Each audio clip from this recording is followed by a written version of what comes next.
Hi, I'm E.D. Lewis and welcome back to my channel. If you're new, welcome to the channel. I hope you enjoy yourself. If you are a longtime viewer, I welcome you back. And if you are not subscribed, please consider subscribing to my channel and please hit that like button as well. And please leave a comment, question down below as long as it's friendly and appropriate because we don't like any of that other, not so great stuff. So I'm not sure when this video is going up. This is another pre-recording video. But I'm finally going to talk about The Legend of the Seventh Virgin by Victoria Holt. I just finished revisiting another Victoria Holt, this time in audio because I don't have the book anymore, and that's well, I'll talk about that when we get to it. So this book, I don't know why I keep reaching for it. This cover, it's like I said, but in previous videos, there is no cover. It didn't have a dust jacket, so it's just a blank book. Blank cover, that is. So this book came out in 1964, 65. I'm not sure about the date. I'll have it somewhere, down here or over here, wherever. This is one of Victoria Holt's early Gothics, and it's a little different for her. So what is it about? It's about a girl named Corinne Carley who is absolutely obsessed with this house, with this abbess. And she's completely enthralled with it since she came to live in this place after her parents are no longer in the picture. And she goes to live along with her little brother at their grandmother's, Granny B, in the town of St. Lawrenceston. And the St. Lawrencestones are the ones that own the abbess. Now, she gets really interested in it when she hears the legend of the Seventh Virgin. So the legend has it that these six virgins, these six nuns, had come out and they broke their vows, became very sinful, and they were turned to stone. There's these statues sitting out on the lawn. But there was a seventh one that was kind of chained up, kind of tortured, and left for dead and walled up. And a skeleton was found in a wall. And this creates a whole buzz around the town, and Corinne goes off to, she wants to see this, and she ends up getting caught. And this is how she starts her association with some of our characters, such as Dick Kimber, who they call Kim, Johnny St. Lawrenceston, Justin St. Lawrenceston, and Meliora, who is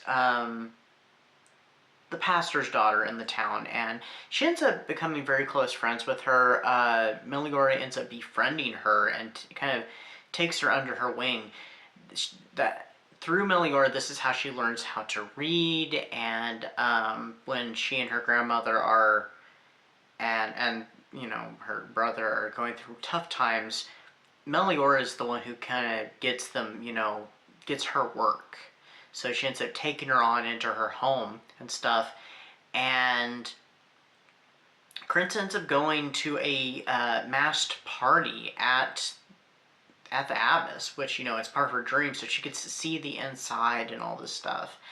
And this all leads to a lot of events that happen later down the line, where she ends up actually inside the house as a servant, and even more happens that I don't want to spoil. It's not a very long book. I read it during the Gothic Hearts Reading Challenge. Since I had to kind of take reading kind of lightly, it took me a little while. But, yeah, this is not my favorite Victoria Holt book for sure. This is only my fourth one, and I am loving her writing. Don't get me wrong, this book is very well written. It's just the story was interesting, and the legend of the virgins was interesting. But our heroine, I just didn't care for her. I didn't like her attitude. It's just like, at the beginning of the book, it was all I thought the book was pretty good at the start, and then as it went on, it just kind of started falling. Carinsa, she has this determination, which is admirable, but before long it starts becoming destructive, and she starts making choices that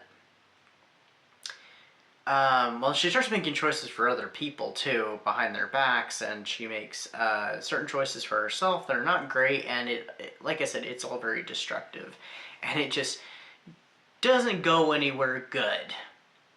We'll just leave it at that.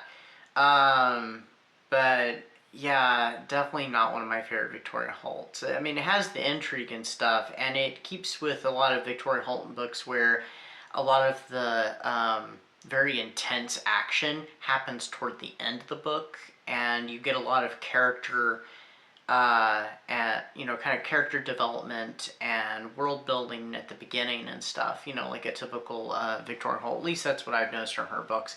But her books are all so well written, and this one was too. It just was not my favorite. Now, like I said, I did recently revisit on my Audible subscription, since I currently have an Audible subscription at the moment. They're offering a couple free ones. Oh, including actually the Night of the Seventh Moon, which I recently read. But they had The Shadow of the Lynx, which I read in the past, and I've done a review on. It was my first Victoria Holt book. I read like 4 years ago. I think it was 4 years ago. I think it was in the summer, maybe the spring. I don't know. So it was during 2020. I think I liked that book a little better than I did at the time, and I liked it pretty well. I think I like it even more now. Since I decided to listen to the audio, there were so many things that I had kind of forgotten about, but as soon as I started listening to it, they started coming back to me, and there were some things I completely forgot about. And that's another one that's really well written and stuff. I think it's considered to be one of her lesser ones like this one, but it's so much better. And it was from the early 70s, so it was after this one. It wasn't one of her early ones. She'd already been writing for like 11 years. Well, to be honest, the author who is Victoria Holt's not her real name. She'd been writing a long time since then, but under the name of Victoria Holt and writing this style of fiction, she'd only been writing for about 11 years. And, I mean, that one, it's a lot more exciting, and I think the characters are better. The plot is, I think, it's an even better one too. And not that the plot for this one was terrible, it's just a lot of it's the characters' choices and stuff that I didn't like. And this one is actually the Legend of the Seventh Virgin is kind of unique because the ending is not. The ending is happy, but the ending doesn't go quite where you would think it would with a Gothic romance. If you haven't read Shadow of the Lynx and you get a chance, definitely check it out. Unfortunately, I think it's out of print currently, so you'll have to get an old copy, or I wish I had kept my copy, by the way. Or get it on Audible. If you have an Audible subscription, it's currently free. At the time that I'm filming this, in like getting close to the middle of March, that tells you when this is going down. I wanted to get that out before I forgot too much about this book. What did I rate this, by the way? So I rated it 3 stars. Yeah, definitely did not care for it. It's okay. It's not the worst thing in the world, so or I wouldn't give it 3 stars. It's also out of print, so you have to find an old copy. I got my copy actually from thrift books for pretty cheap. To be honest, I don't know if I'm going to keep it in my collection. So by the time this video is up, I may not even have it anymore. I don't think I'll ever revisit it. But if you're interested in it, it does have some nice parts to it. Like I said, the decisions that Carinsa makes are really bad decisions. Or doing things that she should not do. Anyway, so that was my review of my 4th Victoria Holt book. Not so great. Still admire the author and her works. It's just, this one was a miss for me. Until next time, stay safe, stay spooky, and I'll see you next time. Bye-bye.